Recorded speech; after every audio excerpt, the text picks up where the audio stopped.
Good evening. Welcome to Central News for Friday, the 16th of August. I'm Hilary Entwistle. In today's news, Waipuna Hospice has gained funding from TECT to build a much-needed new day services wing. The extensions will cost $3.6 million and $1.8 million has been raised from the community. CEO Dr Richard Thurlow says the extensions will take the pressure off the community nurses and allow for the hospice to cope with the growing number of patients.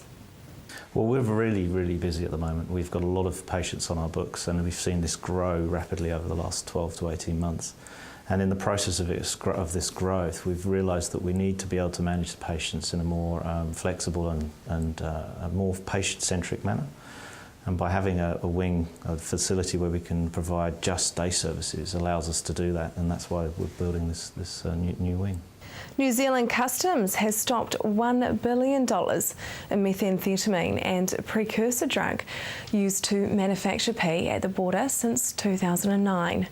A total of 66 kilograms of methamphetamine and 3.3 tonnes of ephedrine and pseudoephedrine has been intercepted through the International Mail Centre, sea cargo and air cargo shipments, and from individuals entering the country. The street value of these drugs is between $740 million and $1 billion. The drug harm prevented is calculated to be $410 million. Now for our region's weather, Hamilton, your Saturday will have the occasional shower with the northerly dying out. Your expected high is 16 and an overnight low of 6. Occasional rain and a fresh northerly for you, Tauranga. Your expected high is 16 and an overnight low of 9 for you Saturday. Sunday for you, Hamilton will have rain and then a few showers and an easterly breeze. Your expected high is 17 and an overnight low of 5. Tauranga, very similar, rain, then a few showers and an easterly breeze. Your expected high is 18 and an overnight low of 8. Just ahead, how should we tackle the type 2 diabetes epidemic?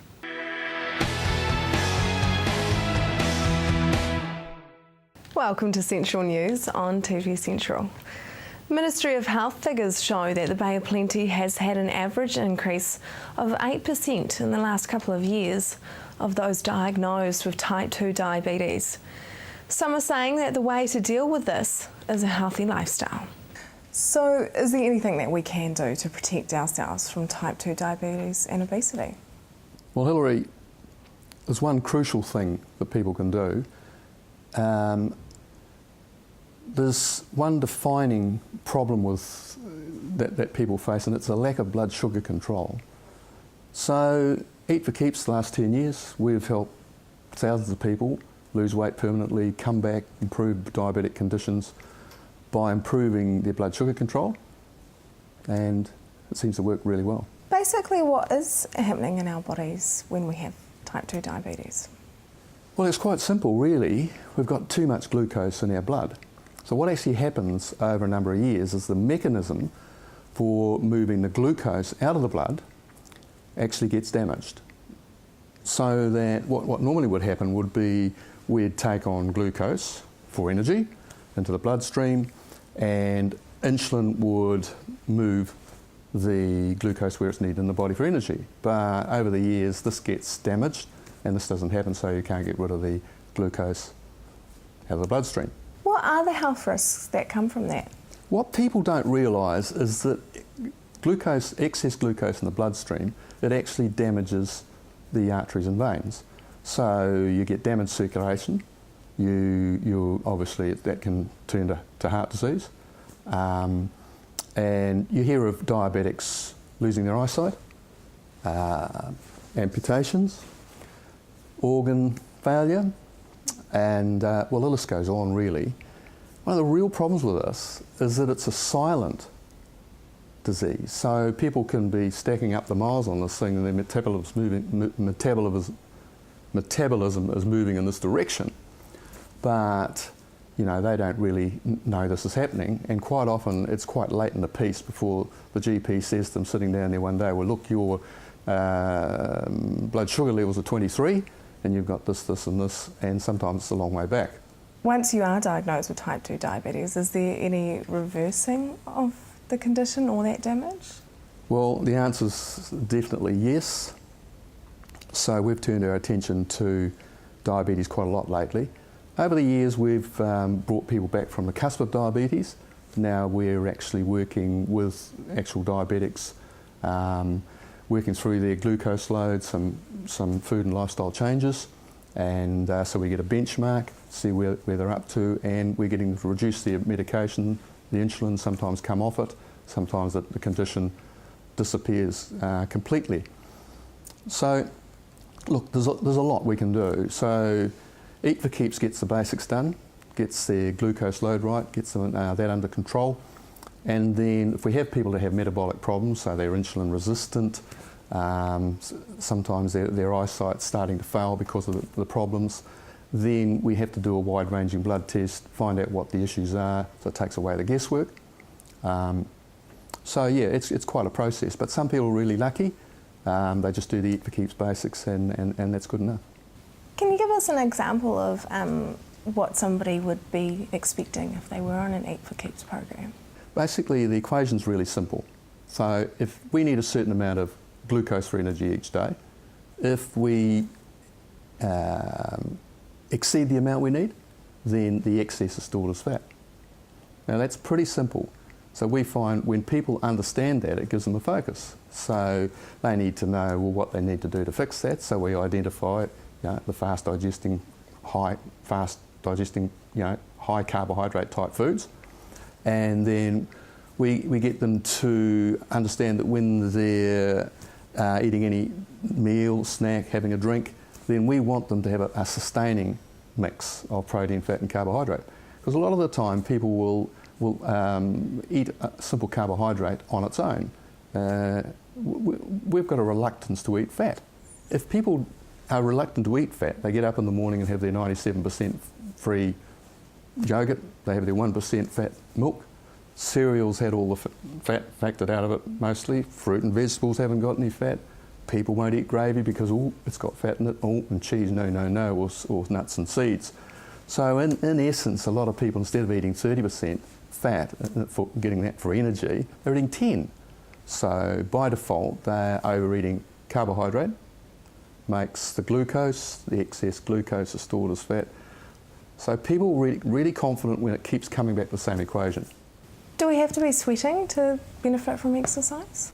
Yeah, well, the science really suggests that yes, we do. All right, we need to get the blood pumping around and get the heart rate up. Yeah, look, a really good example is in our new book here is from a diabetic. So this is from a research study done by one of our people, and this top line here, the blue line, shows that person's having blood sugar levels of an average of 12 over a 24-hour period. Okay, so that person didn't exercise on that day. Now the next day they did 3 lots of high intensity exercise. Now that's not high intensity like Richie McCaw, that's high intensity for that person. So you've got to stay safe, okay? And those blood sugar levels, so they did 3 lots of this over one day, so probably 15 to 20 minutes all up. Blood sugar levels, average 8. So they went from 12 to 8. Now look, that's just a massive result, and that will be the same when you look at all the metabolic functions. So yeah, when you're on your 50-minute walk, then I suggest people find some way to get puffing, go up some stairs, do a little jog, do a little skip, yeah. The Big New Zealand Challenge free program can be downloaded on the eatforkeeps.com homepage, News and Events. Their groundbreaking new book, The Eat for Keeps Experience, is available at most book retailers or on the website and as an ebook. Coming up next, the Avanti drone.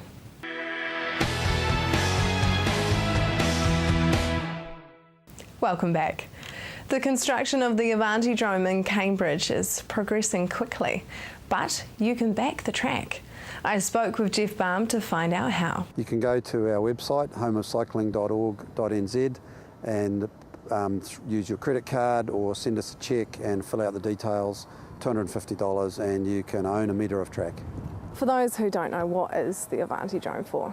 The Avanti drone is going to become the National Cycling Centre of Excellence, and it was a key part of an idea that says let's get all of Bike NZ and all the cycling sports into this area and then go forward with a high performance program that enables everybody to share each other's ideas, work together, train in one place, and it needs to be the hub for road cycling, track cycling, BMX and mountain bike. And it's going to be a high performance hub with other sports being involved, and already the likes of triathlon have confirmed that they'll be coming here and running their high performance program from here as well. How else is the Avantidrome construction being funded? The construction, it's a $28.5 million project. $7 million is coming from central government. Around $7 million is coming from local government, the Waikato Regional Council and Waipa District Council.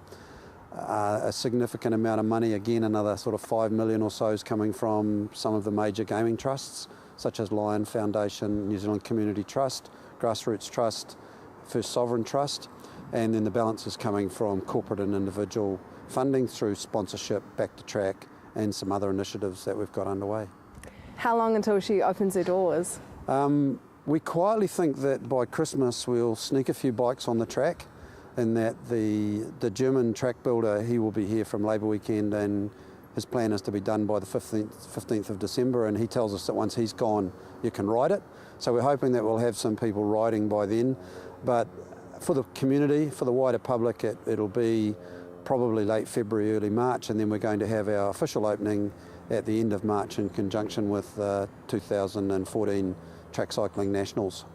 What are the numbers? You know, how big is the building? How long's the track? Okay, the whole building's about 8,500 square metres of space. The arena area where the track is, that's slightly longer than a rugby field and slightly wider than a rugby field. And then the track itself is 250 metres long, which is the required standard for an international track these days. And then adjacent to the arena is a 2,500 square metre office building over 3 floors, and when we're up and running, that'll be housing about 80 people who come to work there each day, plus another 80 to 100 athletes who will be coming in there each day.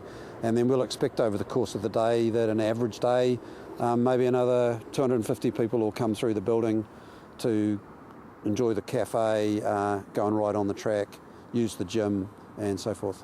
Now they're using new technology for the roof. Yeah, the roof is a colour steel product from New Zealand Steel, and it's called Bounce, and it's got some enhanced solar reflection type coatings and stuff in it, and the idea that it's then better for insulating the building, keeping things in and keeping things out. So we're a little bit of a test site. It's a well-tested product, but it's only just arrived in New Zealand, and so they came on board seeing it as a high-performance product and wanting to be consistent with our whole high-performance theme. How are you going to make this the centre of performance cycling in New Zealand? Well, firstly, because we will be the home of cycling, the National Cycling Centre of Excellence, then the reality is, with Bike NZ now going to operate a centralised program, if you want to cycle for New Zealand in any of the cycling disciplines, you're going to have to get on your bike and come to Cambridge. So it's not dissimilar to rowing now. The reality is with rowing, they've got a very successful program run from Karapiro, and if you're a young rower now, you know that at some stage you're going to have to get to Karapiro if you aspire to go to the Olympics or to the World Championships. Well, cycling's going to be that. We'll follow that model, and other sports are starting to follow that model as well. What are some of the sports excellence organisations that are coming here? High Performance Sport New Zealand is a key tenant here. They'll bring a number of service providers who are providing services to a variety of sports, not just cycling and triathlon and rowing, but to other high performance athletes based here in the Waikato area. They will be our largest tenant from a area point of view, but Bike NZ with their head office and their high performance program and their coaches and their community program, they'll be our largest tenant on a head count basis. And then we've also got triathlon coming here with half a dozen people. The University of Waikato will be here. We'll have a cafe, a Vanti shop, and that will contribute to about 80 people working permanently in the building here. Will beginners be able to use the track as well? Absolutely. Bike NZ will only use about 30% of the track time, and so the rest of the track time that's available, 60, 70 hours a week, is all available for the community to use. And so it provides both a huge opportunity and a wonderful challenge to us to try and create programs and things that will work. And we've been looking at other successful velodromes around the world and saying what's worked for them and what sort of programs can we copy, and we're about to start rolling those out so people can start lining up. Why do you think Cambridge is, the perfect spot for the centre of cycling? There was a number of reasons. One was natural attributes that we've got. We already are a strong road cycling area around here. With the Te Awamutu Track Cycling Club, we've got a strong club. We're also near Rotorua, and the mountain bike services and facilities available in Rotorua are a key part of this. Between Te Awamutu and Cambridge, we've got two very good BMX clubs with very good BMX tracks. We're close to the rest of the population for New Zealand. We've got the success that rowing's brought to the region, and of course we've got St Peter's School with its wonderful facilities to support what we're developing. Visit Home of Cycling's website to find out how you can back the track. Coming up, Western Bay at Work.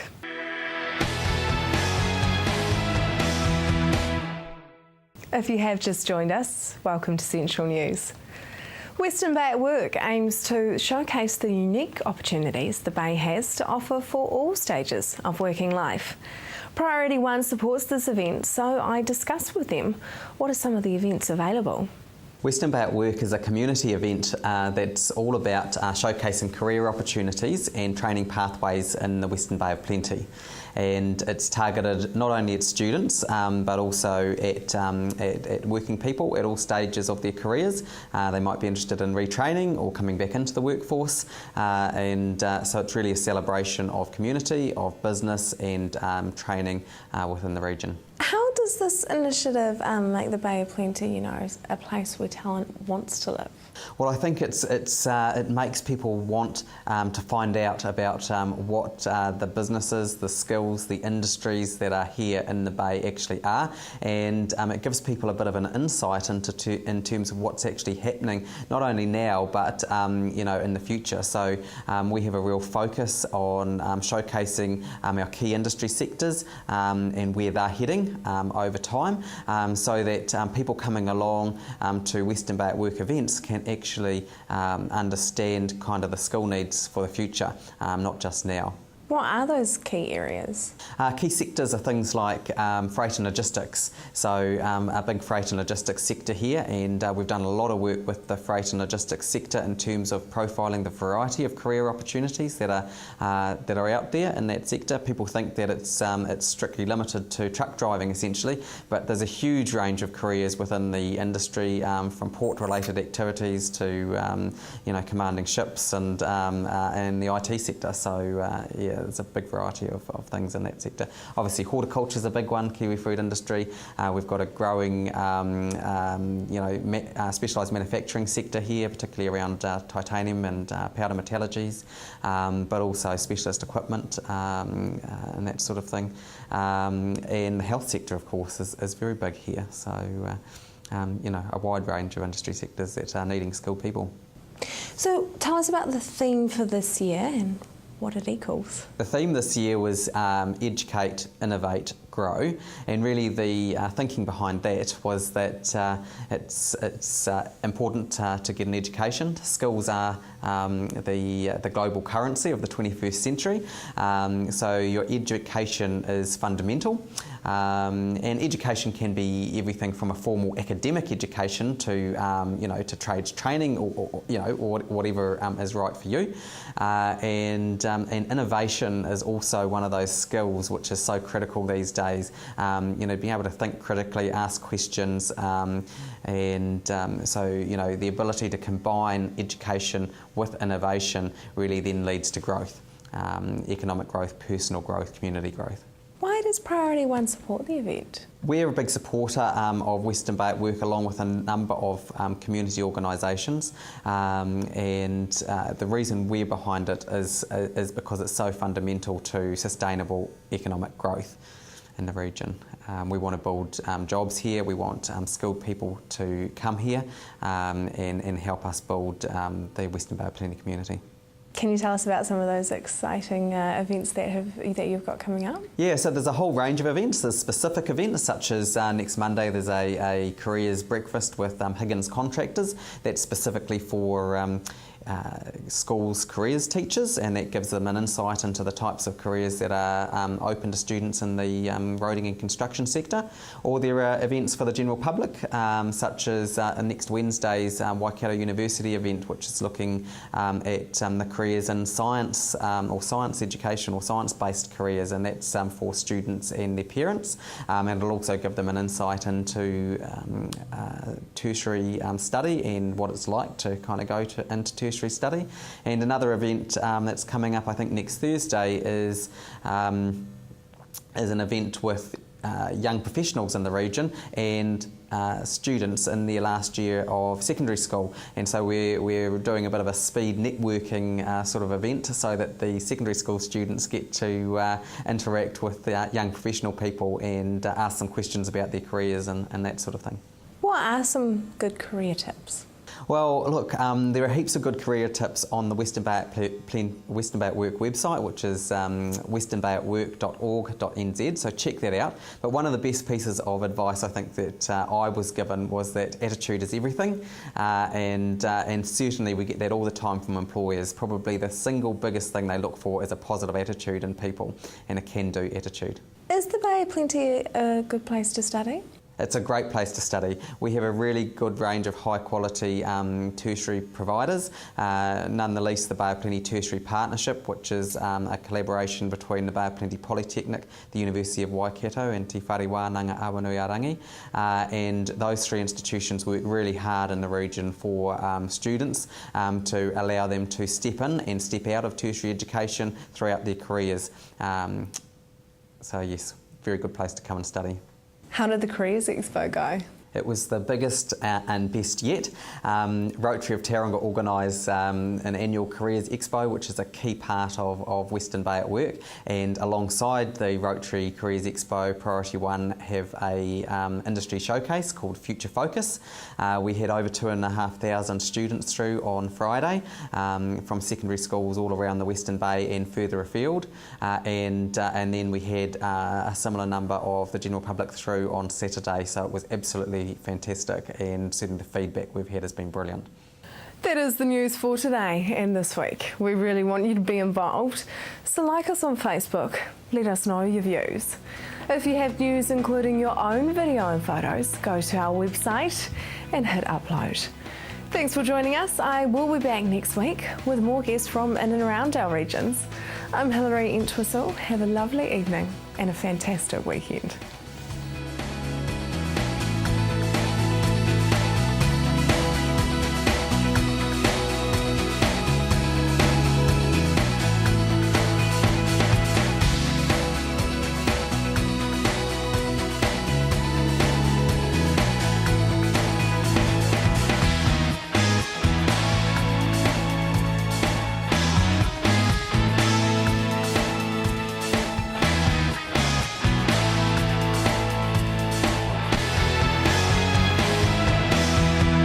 This has been an Alpha Media production, a division of Television Media Group.